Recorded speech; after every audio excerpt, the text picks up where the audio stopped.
Tonight we are having a second talk by Dr. Alok Pandey on the subject of the integral yoga and other paths.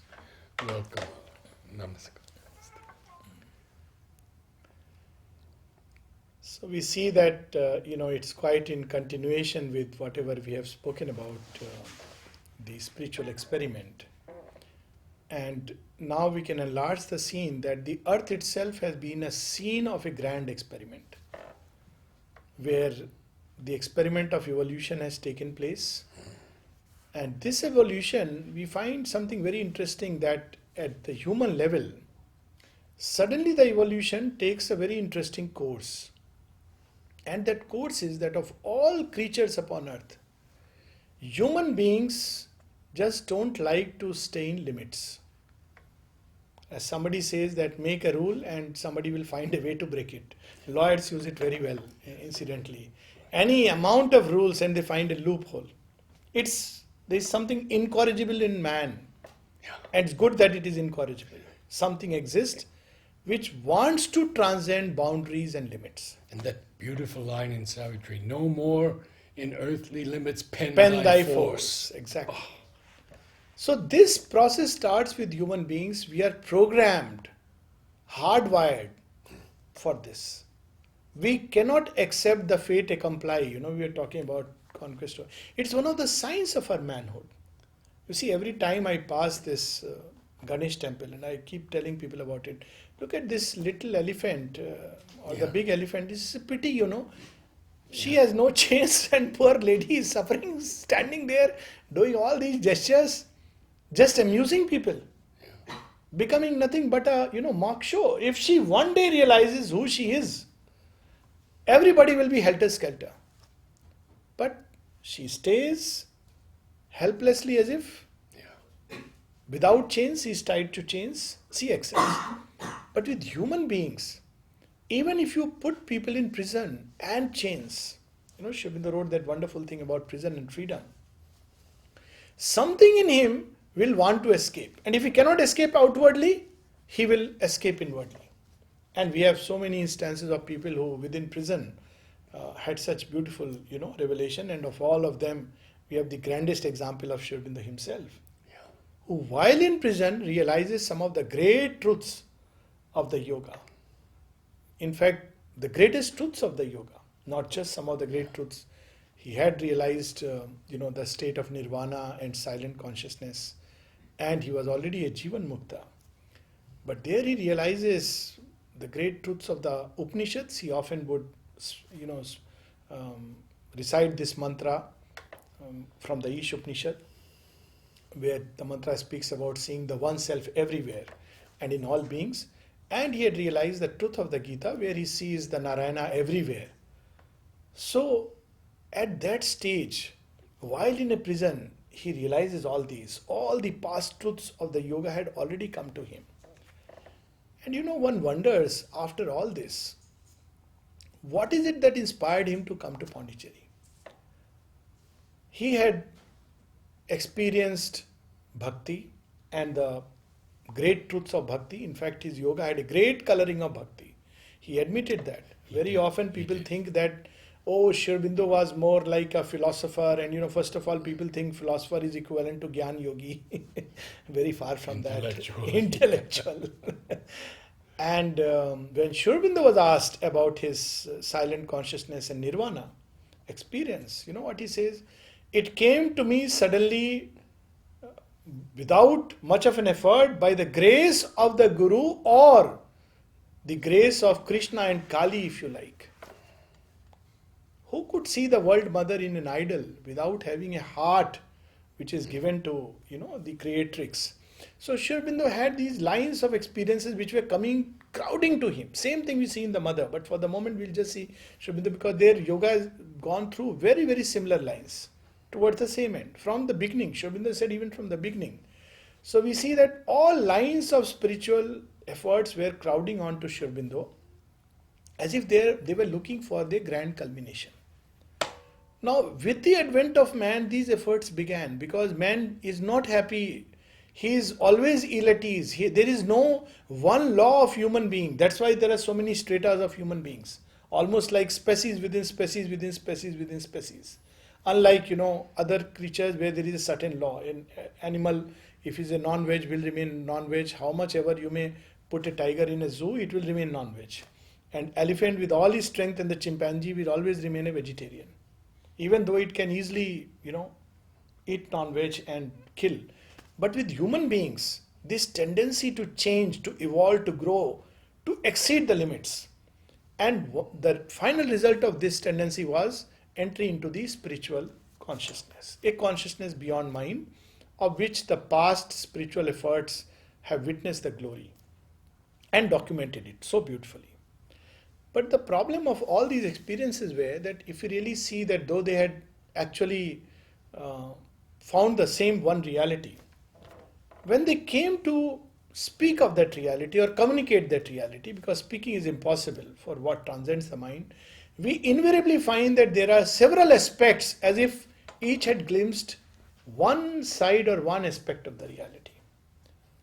Describing the elephant. Describing the elephant. I was just talking about the mother speaks of the story of the Kinshuk tree, and which Ramakrishna, we'll just come to that, but we see that each of them is speaking of an aspect, and therefore it created many cults, sects, approaches, and further down religions, philosophies, ways of looking at the creator and creation, etc., etc.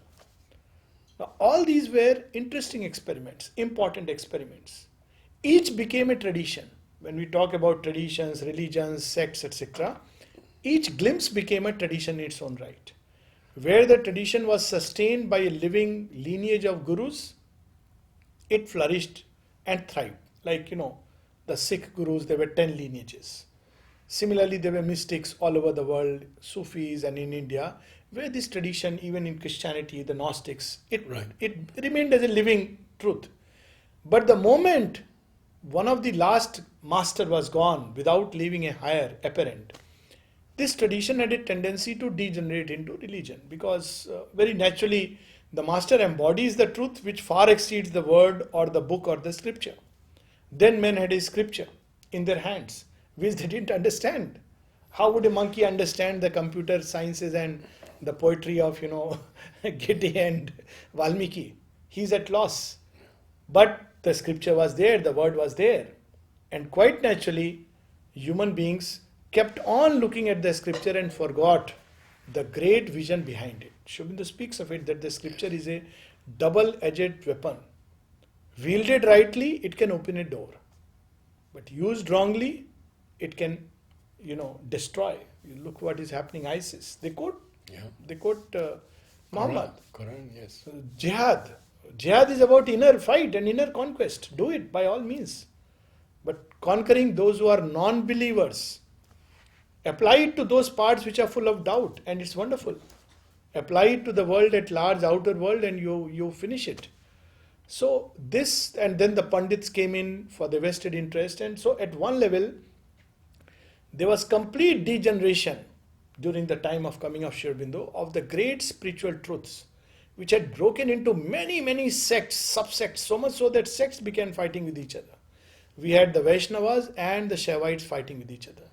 We had among Shaivites 2 different types of Shaivites, and each said my realization is greater. We had the Bhakta and the Gyan Yogi at loggerheads, whose is greater. Despite the great word of the Gita, when Arjuna asks him who is greater, the Gyani or the Bhakta, and Shri Krishna says, you know what, Arjuna, I'll tell you a secret. Both come to me. Except that the Bhakta comes in a delightful way because I travel with him, or at least he's aware that I travel with him. Whereas Gyani has to scale the peaks, holding the rugged slopes, and if he falls, it's a terrible journey that he undertakes. Pantha Duratya. But he also comes to me. Gita was a synthesis. But as I said, when Aurobindo came, all these once living traditions had turned into petty sects, subsects, an odd master here and there. But they too, each carrying his own set of disciples in some kind of an isolated forest or Himalayan peaks, and the world at large plunged into darkness. Just before Sri Aurobindo, to clear the ground as it were, we see the mighty personality of Sri Ramakrishna Paramahansa, who comes and prepares the ground by showing in his own life and experience that look, don't fight. Each religion and religious experience, if you go just one step further, you will enter into that state of unity where the differences will dissolve. And he had done it not only with Christianity and Islam, even with Hinduism. There was a point when he had to go beyond the image of Kali. And this was a very painful moment for him. And he did it. And he discovered the utter unity. And he spoke about it, he preached it, and he knew at some level that even the world and God have to be reconciled. That is why he asked Swami Vivekananda not to enter into nirvana. That's the whole story. But he had prepared a ground. Of course, he was a child of the Divine Mother.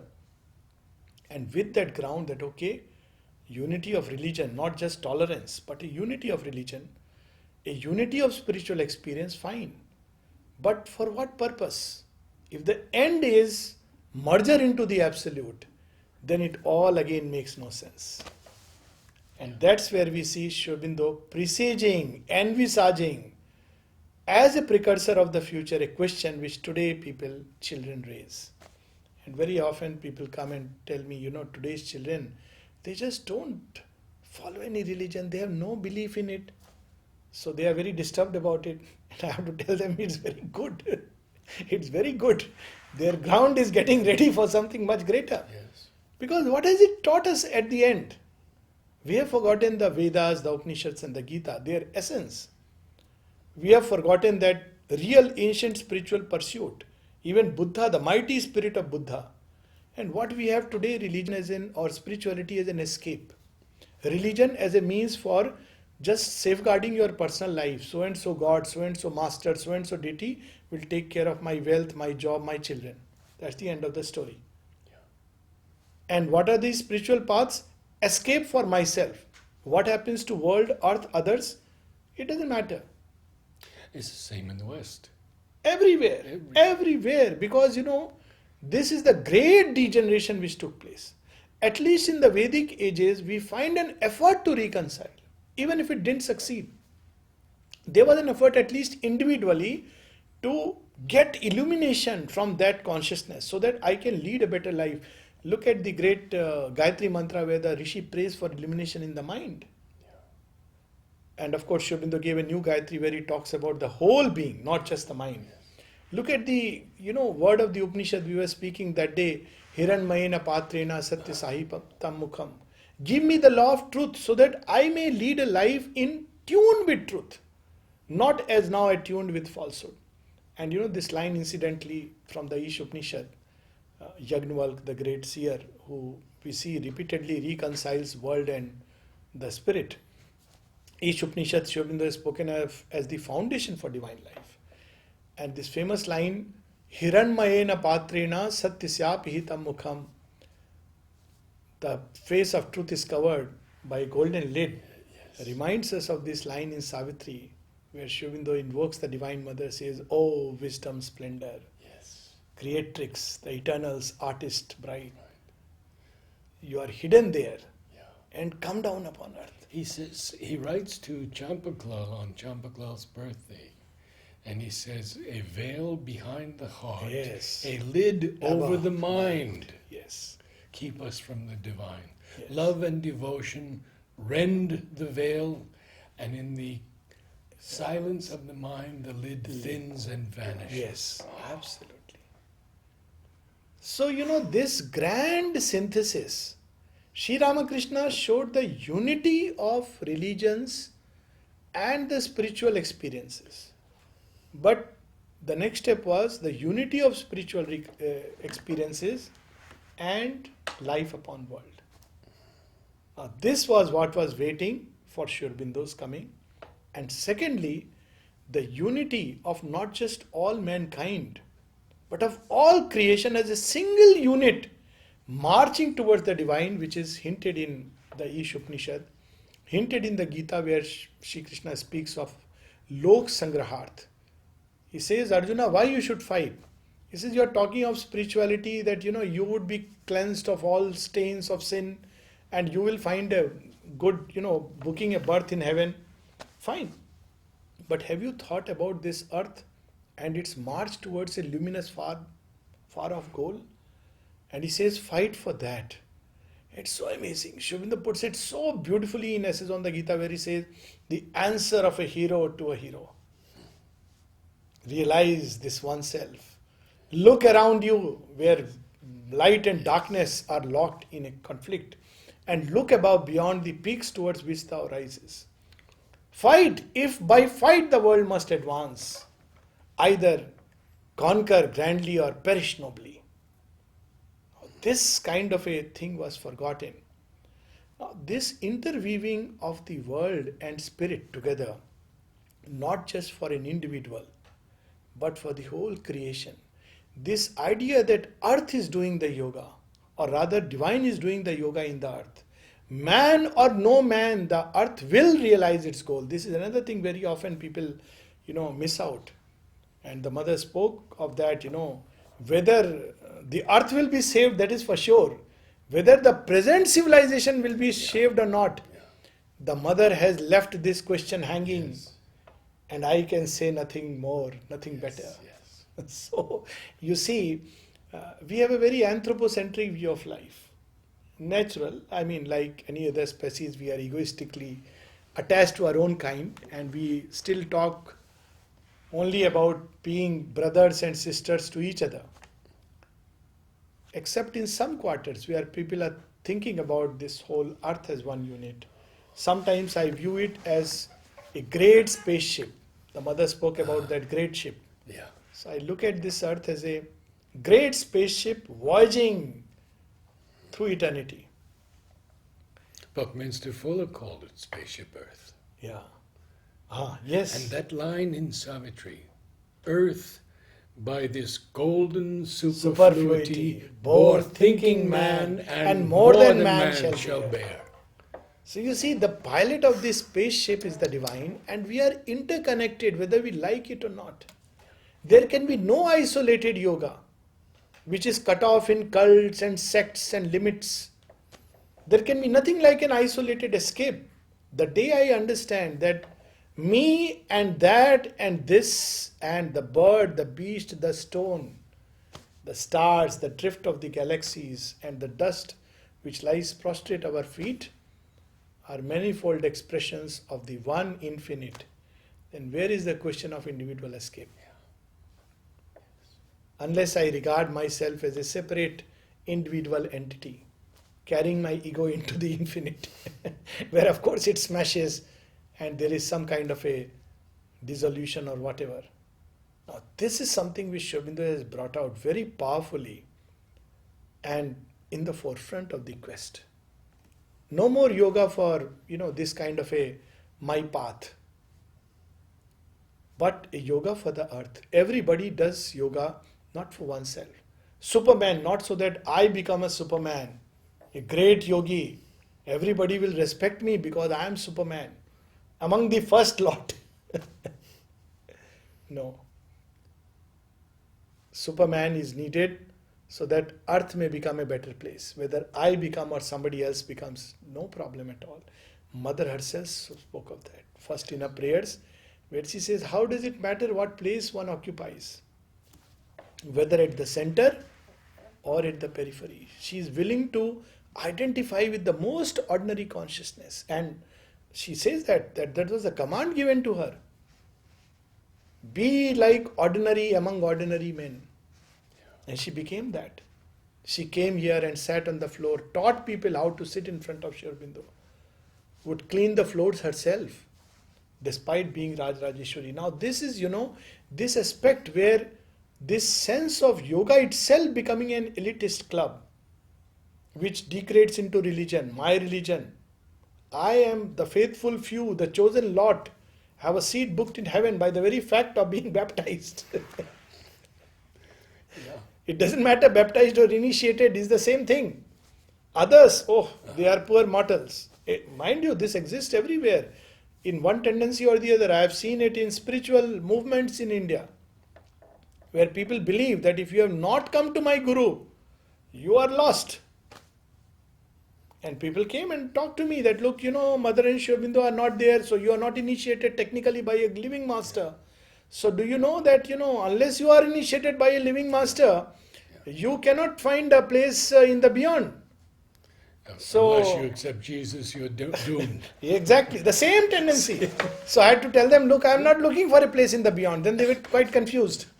What are you looking for? And so much so that once, as an aside, somebody even asked me, he said, okay, I'll tell you what is the difference between having a living master and not having a living master. I said, look, okay, what do you want to know? So he asked me a cryptic phrase from one of the lines of one of the masters. He said, can you tell me its meaning? So just by Mother's grace, I told him the inner meaning. Now this was a meaning safeguarded within the four boundaries of this sect. So this man spent a sleepless night. How did he know it? So he came next day morning. No, I want to know how you know. Surely you have met somebody. I said, trust me, I have not met somebody. In fact, I started wondering what was so great about the meaning.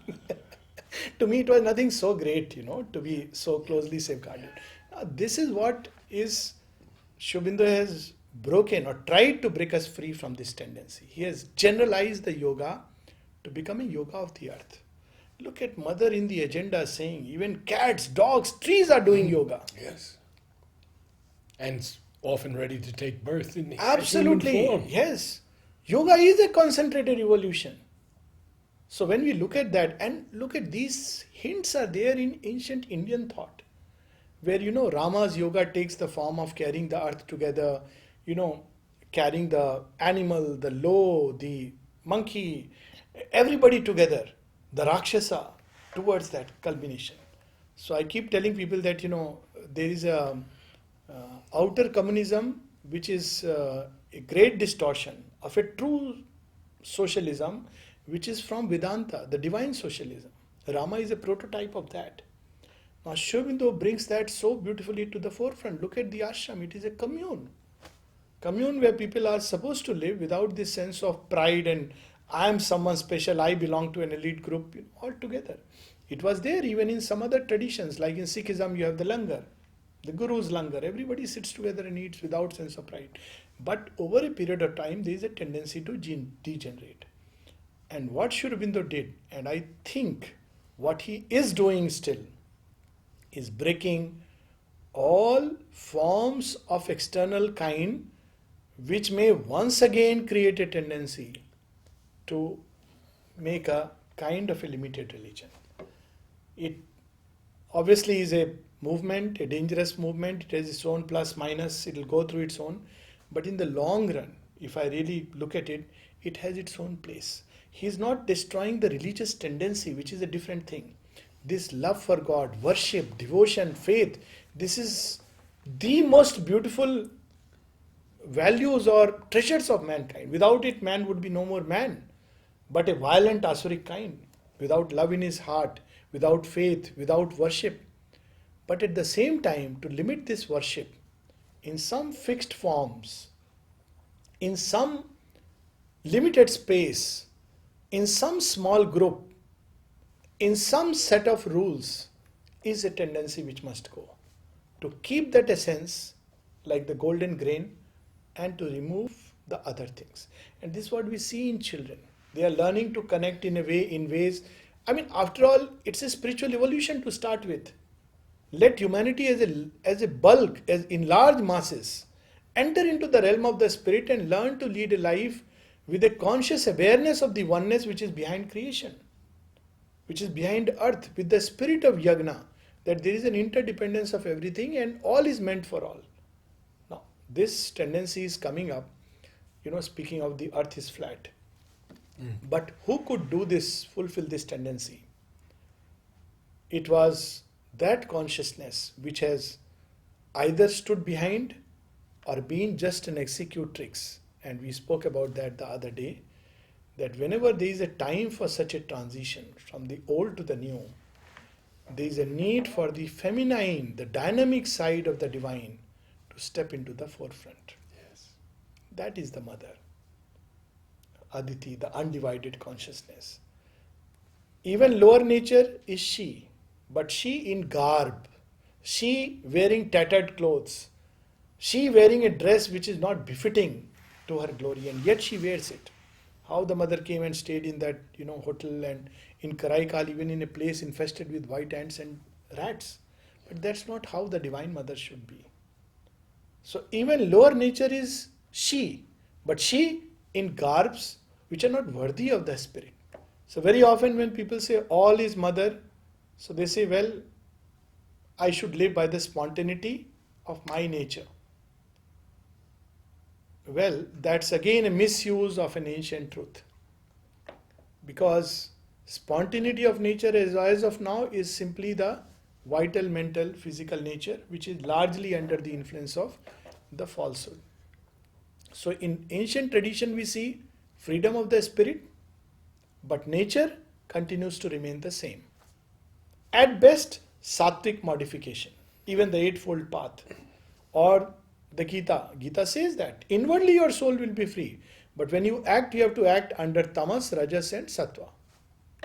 So it bids on to Arjuna to cultivate rajo sattvic qualities, which are also the devic qualities, the godlike qualities. But inwardly, by constant remembrance, you will be free. But Aurobindo goes one step further. He says, no, nature can be changed. Now, this is something which has never been heard of. Yeah. Our mind can be illumined with a plenary supramental light. Yes. It can be filled with a consciousness that is unwalled and unpartitioned. Our hearts will no more love simply this person or that person because my ego takes a preferential interest. Not even merely humanity, but extend to embrace whole earth, the titans and the gods and the stars and everything else. Even the body shall remember, Remember God. God. This taste, the body, which has been totally discarded. So this liberation, not just of the individual soul, which was a thing achieved by the great yogis past, but liberation of nature, not just a fulfillment of the soul. Vedanta, by the way, speaks about evolution. So again, there is a common misconception that Aurobindo picked up certain ideas from Darwin and spoke about evolution. This is total misunderstanding of the whole phenomena. It was good that Darwin came on the scene and introduced the idea of evolution. But in India, evolution already existed through forms. In Tantra, there is this, they speak about 84 million species through which the soul migrates and transmigrates to arrive at its fullness. So it's an evolution through forms. But the emphasis is on the evolution of the little spark inside, not the evolution of nature. Though it is taking place, evidently, but it's not emphasized. Reach up to this point of man where eventually the soul has developed to a point where it can catapult into the infinite. But Aurobindo says, no, why? If the inner soul can mate with the infinite, this finite mind, this finite life, this limited heart, these limited passions, this errant will, this very body which is so fragile, can also mate with the strength, the light, the joy, the beatitude, the love, the freedom, the power of the infinite. So Wonderful. we'll stop this part today and take it up maybe next time. Yes.